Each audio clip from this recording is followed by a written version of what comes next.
আজি কেবিনেটত লোৱা এটা ডাঙৰ সিদ্ধান্ত হল অৰুণোদয় আঁচনিৰ সম্প্ৰসাৰণ।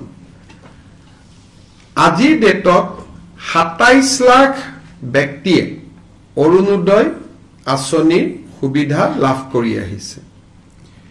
এতিয়া আমি প্ৰতি সমষ্টিতে আৰু ১০,০০০ কৈ অৰুণোদয় আঁচনিৰ আমি হিতাধিকাৰী দিব খুজিছো। যি ধৰণে আমি লোকসভা নিৰ্বাচনত আপোনালোকে জানে যে আমি সমীক্ষা পত্ৰ বিতৰণ কৰিছিলো। সমীক্ষা পত্ৰবিলাক উভতি আহিলে তাতে আমি দেখা পালো যে ১০-১২ লাখ মানুহৰ হাতত অৰুণোদয় নাই। ভিডিওটিৰ মাজতে আপোনালোকলৈ মোৰ এটি অনুৰোধ, যদি আপোনালোকে মোৰ চেনেললৈ প্ৰথমবাৰৰ বাবে আহিছে তেনেহলে মোৰ চেনেলটি সাবস্ক্ৰাইব কৰি ল'ব, কিয়নো অসম চৰকাৰৰ প্ৰত্যেকখন আঁচনিৰে খবৰ আপোনালোকলৈ বুলি মই আগবঢ়াই থাকোঁ, যাতে মই দিয়া প্ৰত্যেকখন আঁচনিৰে খবৰ মোৰ ভিডিঅ'ৰ জৰিয়তে আপোনালোকে পাবলৈ সক্ষম হয়। বলক এতিয়া আমি ভিডিঅ'টোৰ মাজলৈ আগবাঢ়ি যাওঁ। সেইকাৰণে আমি অৰুণোদয় আঁচনিখনত নতুনকৈ ১২,৬০,০০০ নতুন হিতাধিকাৰীক আমি অন্তৰ্ভুক্ত কৰিবলৈ সিদ্ধান্ত লৈছো। ই অৰুণোদয় ৩ নামেৰে জনাজাত হ'ব।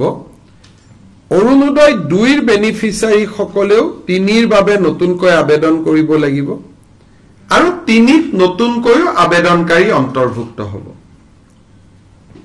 এই অৰুণোদয় ৩ৰ প্ৰক্ৰিয়াটো ১৫ ছেপ্টেম্বৰৰ পৰা আৰম্ভ হ'ব আৰু আমি ১ ফেব্ৰুৱাৰীত নতুন হিতাধিকাৰীসকলক আমি অৰুণোদয় আঁচনি দিয়া আৰম্ভ কৰিম। তেতিয়ালৈকে পুৰণা অৰুণোদয় হিতাধিকাৰীসকলে নিৰন্তৰভাৱে অৰুণোদয় পাই থাকিব।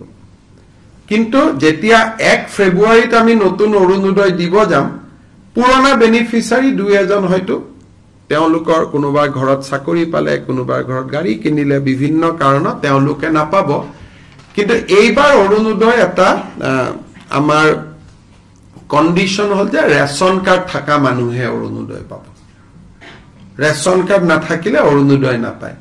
ৰেচন কাৰ্ড থাকিলে অৰুণোদয়টো কিয় পাব? ৰেচন কাৰ্ডবোৰ আধাৰ লিংক, গতিকে অট'মেটিক অৰুণোদয়টো তেতিয়া আধাৰ লিংক হৈ যাব। নহলে মই যোৱাবাৰ আপোনালোকক কৈছো যে বহুত সময়ত কিছু অৰুণোদয় বেনিফিচিয়াৰী কিছুমান মানুহৰ নাম সোমাইছে যাক বিচাৰি পাব দিগদাৰী হয় পিছত।